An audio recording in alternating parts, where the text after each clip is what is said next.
بسم اللہ الرحمن الرحیم۔ السلام علیکم ورحمۃ اللہ وبرکاتہ۔ ایک ساتھی نے سوال کیا ہے، اسی مسجد سے میں سبق ریکارڈ کر کے باہر نکلا۔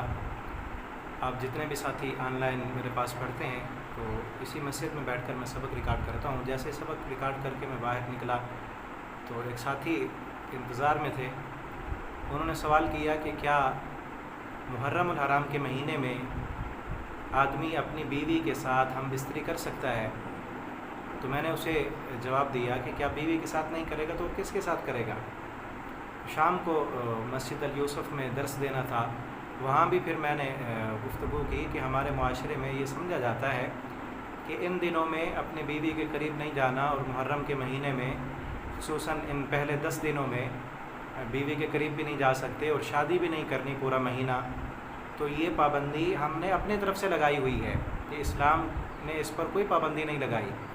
تو درس کے بعد بھی ایک ساتھی کافی دیر بحث کرنے لگے تو میں نے محسوس کیا کہ ہمارے معاشرے میں بہت زیادہ لوگ اس کو معیوب سمجھتے ہیں کہ محرم کے مہینے میں شادی نہیں کرنی، بیوی کے قریب نہیں جانا۔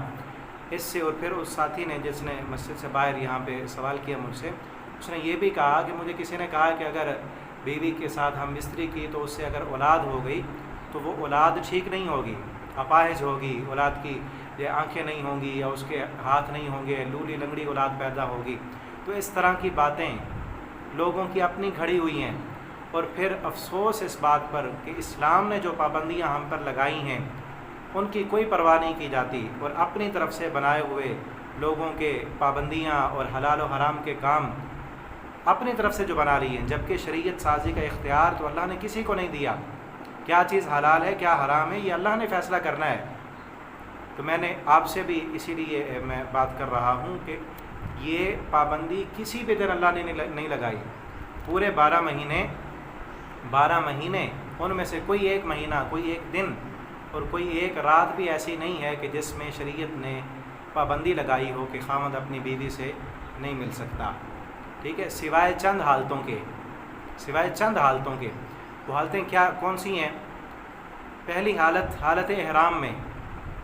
آپ اگر حالت احرام میں ہیں، خاوند بیوی دونوں حالت احرام میں، یا دونوں میں سے کوئی ایک حالت احرام میں، وہ چاہے احرام حج کا ہے یا عمرے کا ہے، حالت احرام میں اپنی بیوی سے نہیں مل سکتے۔ اور اسی طرح دوسری حالت روزے کی حالت میں بھی بیوی سے نہیں مل سکتے، چاہے دونوں خاوند بیوی کو روزہ ہے یا دونوں میں سے کسی ایک کو ہے، روزہ رمضان کا ہے یا رمضان کے علاوہ عام نفلی روزہ ہے۔ اور رمضان کی راتوں میں بھی، رات کو چونکہ روزہ نہیں ہے، احل لکم لیلۃ الصیام الرفث الی نسائکم ہن لباس لکم وانتم لباس لہن، اجازت ہے بیوی سے ملنے کی۔ تو یہ 2 حالتیں ہوں گی، احرام اور روزے کی حالت۔ اور اسی طرح 2 حالتیں بیوی کے ساتھ خاص ہیں کہ بیوی اگر مخصوص ایام میں ہے، مینسز آئے ہیں، تو ان دنوں میں بھی بیوی سے نہیں مل سکتے۔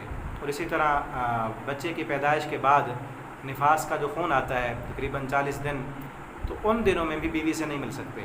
اس کے علاوہ کوئی اور دن کسی ایسا نہیں ہے کہ جس میں آپ بیوی سے نہیں مل سکتے۔ اور یہ مجھے بعد میں جو ساتھی درس کے بعد ملے کہتے ہیں یہ احتراماً جو ہے ہم شادی نہ کریں۔ بھئی اگر یہی احترام ہے تو پھر کہاں تک ہم جائیں گے؟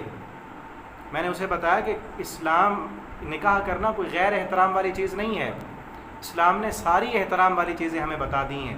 ہاں، یہ جو ہم شادیوں پر فنکشن کرتے ہیں، بینڈ باجا اور ناچ گانا، یہ تو ویسے بھی ناجائز ہے، عام دنوں بھی نہیں ہونا چاہیے۔ آپ سمپل نکاح کریں، شادی کریں، چاہے اس دن میں کریں، اس مہینے میں کریں، ٹھیک ہے نا، جب مرضی کریں، کوئی پابندی نہیں ہے۔ اور پھر یاد رکھیں، اگر یہی بات ہے کہ سیدنا امام حسین رضی اللہ تعالیٰ عنہ ان کی شہادت ہوئی ہے 10 محرم کو، تو اس غم میں اگر ہم اس مہینے میں شادی نہ کریں تو پھر کوئی مہینہ بھی ایسا نہیں بچتا کہ جس میں ہم شادی کر لیں۔ پھر اگر اس مہینے شہادت ہوئی ہے تو صحابہ کرام کی تو پورے 12 مہینوں میں شہادتیں ہیں، جو ہم تک اسلام پہنچا ہے، کتنی قربانیاں دی گئی ہیں، کتنی شہادتیں ہوئی ہیں۔ کوئی مہینہ کیا، کوئی دن بھی ایسا نہیں بچتا۔ یہ محرم کا مہینہ ہے نا، محرم کے بعد جو ہے صفر کا مہینہ آنے والا ہے۔ صفر کے مہینے میں 70 صحابہ کرام کو بڑی بے دردی سے شہید کیا گیا ہے۔ بیر معونہ پر نبی کریم صلی اللہ علیہ وسلم کے اصحاب صفا جن کو آپ نے خود پڑھایا تھا، قرآن کی تعلیم دی تھی، اب لوگ آئے دھوکے سے لے گئے کہ ہمارے علاقے میں جا کر تبلیغ کا کام کریں گے، لیکن انہوں نے جا کر راستے میں شہید کر دیا بڑی بے دردی سے. کیا اس کا افسوس نہیں ہے؟ اور نبی صلی اللہ علیہ وسلم کو اتنا اس کا دکھ ہوا، غم ہوا کہ 1 مہینہ تک آپ ان کے خلاف قنوت کرتے رہے. اس کے بعد سفر کے بعد ربیع الاول کا مہینہ آتا ہے. ربیع الاول میں آپ سب جانتے ہیں کہ ہمارے محبوب محمد رسول اللہ صلی اللہ علیہ وسلم ان کی وفات ہے. کیا غم نہیں ہے؟ کتنا بڑا غم، دنیا کے سارے غم اس غم کا مقابلہ نہیں کر سکتے. کہ امی فاطمہ رضی اللہ تعالی عنہ کہا کرتی تھیں صبت علی مصائب لو انہا صبت علی الایام سرن لیالیا، کہ میرے بابا کی وفات تو اتنا غم تھا کہ اگر وہ غم دنوں پہ آتے تو دن بھی راتوں کی سیاہی میں بدل جاتے. کئی صحابہ رو رو کر ان کی آنکھیں ختم ہو گئیں. کیا وہ غم نہیں ہے؟ سب سے بڑا غم. تو کیا پھر اس مہینے میں بھی شادی نہ کریں، سفر میں بھی نہ کریں، ربیع الاول میں بھی نہ کریں، ربیع الثانی میں؟ اس طرح آپ تاریخ اٹھا کے دیکھیں، حضرت عمر رضی اللہ تعالیٰ عنہ کے دور خلافت میں جب روم فتح ہوا، ہزاروں کی تعداد میں صحابہ کرام، جنگ تو جیت گئی، روم فتح ہو گیا، لیکن صحابہ کی شہادتیں موجود ہیں. کیا اس مہینے میں پھر شادی نہ کریں، بیوی سے ہم بستری نہ کریں؟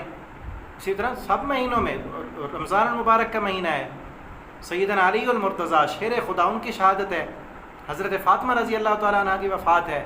اسی طرح شوال کے مہینے میں سیدہ خدیجہ رضی اللہ تعالیٰ عنہ کی وفات ہے. ٹھیک ہے نا. آگے ذی الحجہ کا مہینہ ہم نے گزارا، 18 ذی الحج کو سیدنا عثمان رضی اللہ تعالیٰ عنہ بڑی بے دردی سے شہید ہوئے. حضرت حسین رضی اللہ تعالیٰ عنہ کا تو 10 دن پانی بند رہا، ان کا 40 دن تک پانی بند کر دیا گیا. ٹھیک ہے نا. پھر اس مہینے میں شادی نہ کریں. تو یہ اپنی طرف سے لگائی ہوئی پابندیاں ہیں، شریعت نے پابندی نہیں لگائی. ہمیں چاہیے کہ ہم دین کو سیکھیں، اسلام کو سیکھیں. جو پابندیاں شریعت نے، اسلام نے لگائی ہیں، ان پابندیوں کو ہم فالو کریں. اور ان 10 دنوں کا احترام یہ ہے کہ اس میں زیادہ سے زیادہ عبادت کی جائے. 9 اور 10 کا نبی کریم صلی اللہ علیہ وسلم نے روزہ رکھنے کی ترغیب دی ہے، اس کی پابندی کی جائے. اور اسی طرح جو پیغام سیدنا حسین رضی اللہ تعالیٰ عنہ نے کربلا میں رہ کر دیا ہے، اس پیغام کو یاد رکھنا چاہیے. وہ بھی انشاءاللہ آپ سے شیئر کریں گے اگلی ویڈیو میں. اللہ تعالیٰ ہمیں دین اسلام کی صحیح سمجھ دیں، اس کے مطابق عمل کرنے کی توفیق اور جرت دیں. والسلام علیکم ورحمۃ اللہ وبرکاتہ.